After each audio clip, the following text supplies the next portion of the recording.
হরে কৃষ্ণ, রাধে রাধে বন্ধুরা। গিরিধারী গোপাল সোনা চ্যানেলে তোমাদের সবাইকে সুস্বাগতম।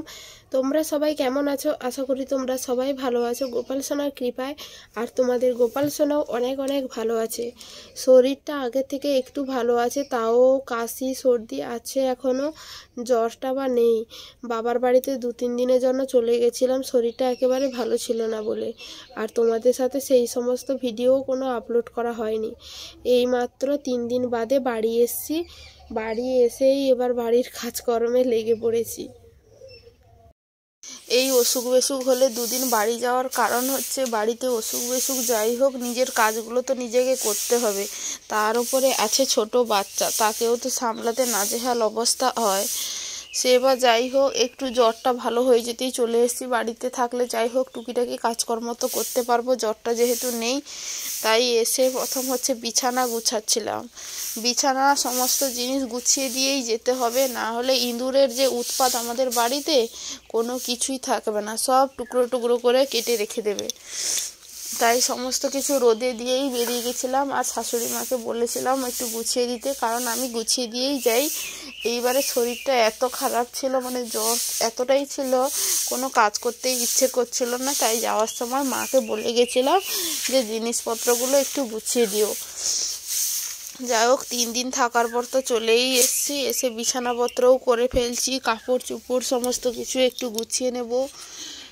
কয়েকদিন ধরে ফ্রিজটা পরিষ্কার করব বলে আর করা হয়নি। তারপর তো শরীর খারাপ, বাবার বাড়িতেও চলে গেছি। তাই ভাবছিলাম আজকে ফ্রিজটাও একটু পরিষ্কার করব, ভালো করে নয়, এই একটু দাগ কস পড়ে গেছিলো জিনিসের, ওই জন্য ওইগুলো একটু টিস্যু দিয়ে ভালো করে একটু পরিষ্কার করে ফেলছি। বাড়িতে জিনিস থাকা মানেই তো তার যত্ন করতে হবে, তাহলেই তো সেই জিনিসটা ভালো থাকবে। আর জিনিস বেশি নোংরা হয়ে থাকলে কিন্তু দেখতেও কিন্তু খুব বাজে লাগে। ফ্রিজে বা তেমন কিছু নেই, গোপুসোনার মিষ্টিটা রাখিয়ে রেখেছিলাম, আর হচ্ছে কয়েকটা সবজি নিচেরটায় রেখেছিলাম, না হলে তেমন কোনো সবজি নেই। ফলও বেশি নেই, অল্পই আছে। ফ্রিজ পরিষ্কার করার পরে চলে এসেছি। এবারে হচ্ছে ঠাকুর ঘর সমস্ত ঘর বাড়ি হচ্ছে ঝাঁট দেব। আমি এসেছি হচ্ছে তোমার বিকেলবেলা, তাই সন্ধ্যা দেওয়া হবে। সন্ধ্যা দেওয়ার জন্য তো ঘরদোর ঝাঁট দিতেই হবে। আজকে আর নেতা দেব না, পরে একদিন তখন নেতা দেব। এখন সন্ধ্যা হয়ে গেছে, এখন যদি আবার জল হাত করি আবার একরকমভাবে ঠান্ডা লাগবে।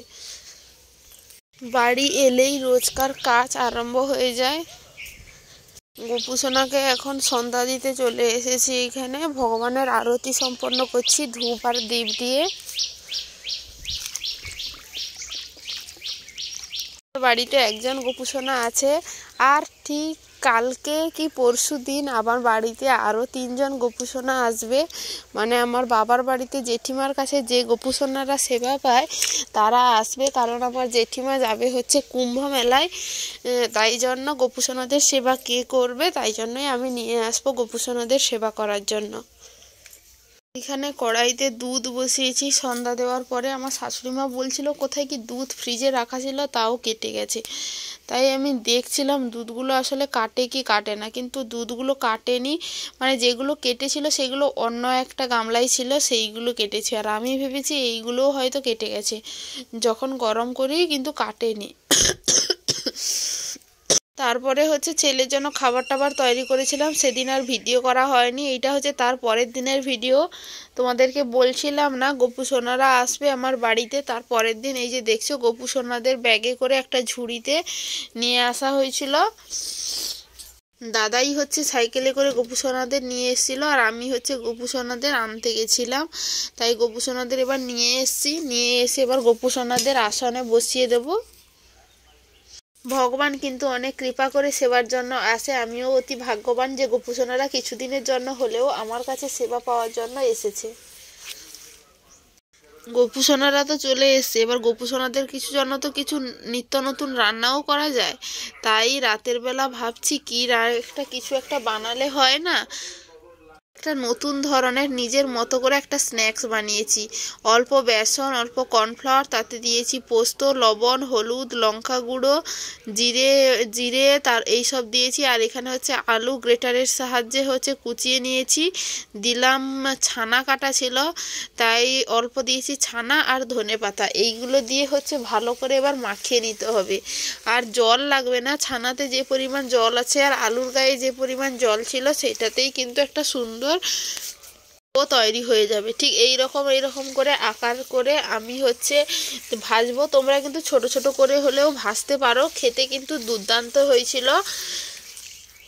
আমার কাছে এইটা একেবারে নতুন রেসিপি, আমি এর আগে কখনো করিনি, আর ইউটিউব দেখে বা কোনো কিছু দেখেও করিনি। একেবারে নিজের আইডিয়াতে মানে বসে বসে এই স্ন্যাক্সটা কিন্তু আমি তৈরি করেছিলাম, কিন্তু স্ন্যাক্সটা সত্যি দুর্দান্ত হয়েছিল। মিডিয়াম আঁচে তেল দিয়ে তুমি একটু এপিট ওপিট করে লাল লাল করে ভাজতে হবে একটু সময় নিয়ে, তাহলে দেখবে ভিতর থেকেও সমস্ত কিছু এই যে আলু সমস্ত কিছু সুন্দরভাবেই কিন্তু সেদ্ধ হবে। মিডিয়াম আঁচেই ভাজবে, হাই ফ্লেমে ভাজতে গেলে উপরেরটা কালার হয়ে যায় কিন্তু ভেতর থেকে কিন্তু সেদ্ধ হয় না, সেইটা কিন্তু খেতেও ভালো হয় না। এই রকম করে করে 2-3 বার করে এপিট ওপিট করে সমস্তগুলো ভেজে ফেলেছি। এইগুলো ভগবানকে সার্ভ করব আজকে হচ্ছে তোমার টমেটো সস আর হচ্ছে কাসুন্দি দিয়ে। আর এই ছিল আজকের গোপু সোনাদের সন্ধ্যের খাবার। গোপু সোনারাও নিশ্চয়ই অনেক মজা করে কিন্তু খাবারটা হয়তো আজকে খেয়েছে। বাড়িতে ছিল শসা আর গাজর, তাই একটু স্যালাড বানিয়েও এদের সাথে স্ন্যাক্সের সাথে দিয়েছি, তাহলে খেতে আরও দুর্দান্ত লাগবে। সে বা যাই হোক, আজকের ভিডিওটা বেশি বড় করব না। আমার এই আজকের ছোট্ট গোপু সোনার সংসারের ছোট্ট ছোট্ট ক্লিপগুলো তোমাদের কেমন লাগলো অবশ্যই কিন্তু কমেন্ট করে জানিও। আর ভিডিওটা ভালো লাগলে অবশ্যই কিন্তু লাইক শেয়ার করতে একদম ভুলো না। আর আমাদের চ্যানেলে যদি তোমরা কেউ নতুন হয়ে থাকো তাহলে অবশ্যই সবাই পাশে থাকা সাবস্ক্রাইব বাটনটি অন করে পাশে থাকো, সঙ্গে থাকো। আমিও সবার পাশে আছি এবং সঙ্গে আছি। দেখা হচ্ছে পরের ভিডিওতে। হরে কৃষ্ণ, রাধে রাধে, হরি বল।